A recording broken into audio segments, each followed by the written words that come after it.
Turkey fines Meta for resisting content restrictions. Kano Emirate kingmaker dies at 92. Saka makes sensational returns for Arsenal. Top Gun actor dies at 65.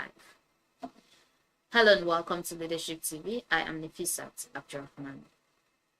The Edo State Governorship Election Petitions Tribunal sitting in Abuja on Wednesday dismissed a case filed by the Action Alliance AA against the election of Governor Monday Okpebholo A. A three-member justice panel led by Justice Wilfred Kpochi held that the petition filed by AA alongside its national chairman, Adekunle Rufai Omoaje, lacked merit. The tribunal determined that the petition dealt with pre-election matters and therefore it did not have the necessary authority to address matters raised. The petitioners claimed, among others, other allegations that the Independent National Electoral Commission (INEC) had unlawfully excluded their legitimate candidate from the governorship election that took place on September 21, 2024. They alleged that, contrary to various court judgments, the electoral body accepted and recognized a candidate that the party did not validly nominate for the exercise.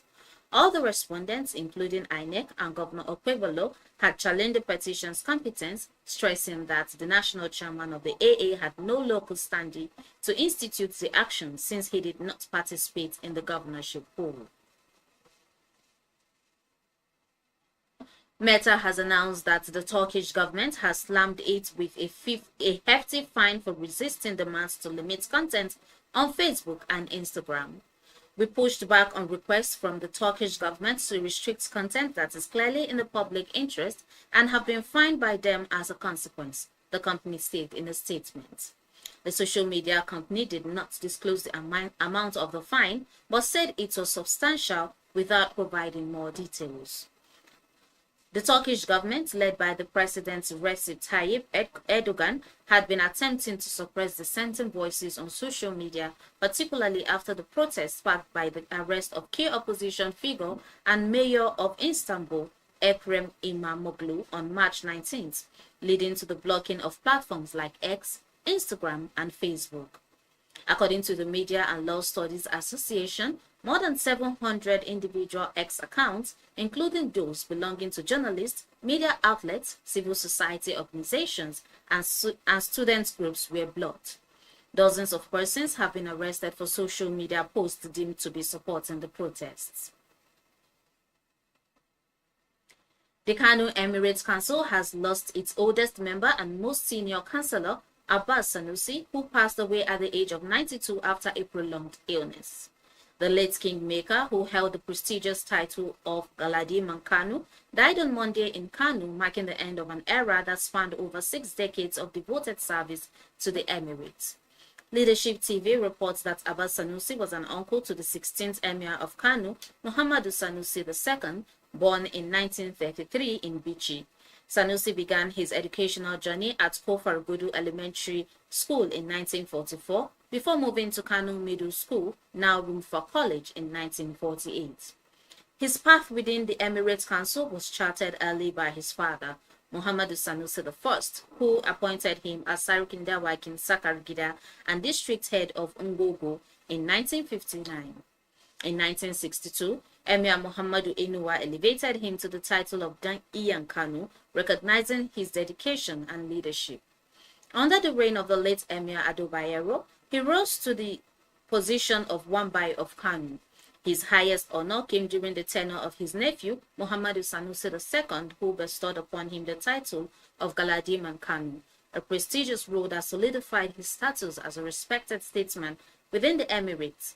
His funeral prayer took place at the Emir's Palace, Kofarkudu, Kano, at 10 a.m. on Wednesday, April 2nd. On the sports scene, Bukayo Saka made a sensational return to Arsenal on Tuesday, scoring in a 2-1 win over Fulham after a 3-month spell on the sidelines. The 23-year-old hadn't featured for Arsenal since injuring his hamstring at Crystal Palace just before Christmas, with the England star forced into surgery and rehabilitation program. But he came off the bench in the 66th minute to a a raucous ovation from the Emirates crowd and then mated Arsenal's second goal of the night with a cushioned header at the back post after a neat flick on from Gabriel Martinelli. The reception speaks for itself, Saka's teammate Declan Rice said after the game. That's why he's one of the best wingers in the world, because he attacks the box and sniffs the goal. You take them. He's in the right position at the right time and topped off a great night for him and for us. On the entertainment scene, prolific American actor Val Kilmer, who became famous with Top Gun and went on to star in roles as Batman and Jim Morrison, is dead. Kilmer's daughter, Mercedes, told the New York Times on Tuesday that her father, aged 65, died of pneumonia. She said Kilmer had battled throat cancer following a 2014 diagnosis, but later recovered. Born Val Edward Kilmer on New Year's Eve 1959, he began acting in commercials as a child. In Hollywood, the Los Angeles native longed to make serious films but found himself in a series of schlocky blockbusters and expensive flops in the early 2000s. Chastened by a decade or more of low-budget movies, he was mounting a comeback in the 2010s with a successful stage show about Mark Twain that he hoped to turn into a film when he was struck by cancer. Kilmer is survived by 2 children, Mercedes and Jack Kilmer. And that's it on Leadership TV News. For more of our news stories, you can log on to our website on www.leadership.ng. Many thanks for watching. Thank you for watching. For sponsorship and advert placements, please contact 080-3688-6158. Last Word Leadership Podcast Studio. You have the last